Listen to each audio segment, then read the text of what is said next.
काय आहे, ह्या शहरामध्ये काँग्रेसची आणि भाजपची अशी परिस्थिती निर्माण आहे. जोपर्यंत शिवसेना ज्याच्यासोबत जात नाही तोपर्यंत त्या ठिकाणी सत्ता स्थापन होऊ शकत नाही.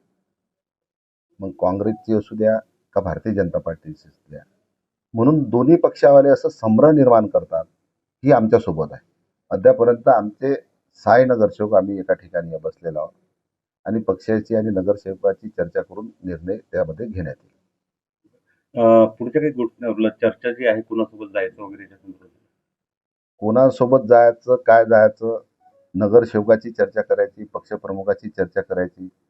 कारण की इथं तर आम्हाला आमची दोन्ही पक्षावर नाराजी आहे आजच्या तारखेत. काँग्रेसने बी आम्हाला ज्या पद्धतीनं पाहिजे त्या पद्धतीनं नगरपालिकेमध्ये सहकार्य केलं नाही आणि भारतीय जनता पार्टीनं तर आमचं नगरसेवक फोडण्याचं कामच केलं. म्हणून दोघांबद्दलही आमची नाराजी आहे. परंतु तरी नगरसेवकाची चर्चा करायची, पक्षप्रमुखाची चर्चा करायची आणि योग्य निर्णय तो निश्चितपणे घेतला जाईल.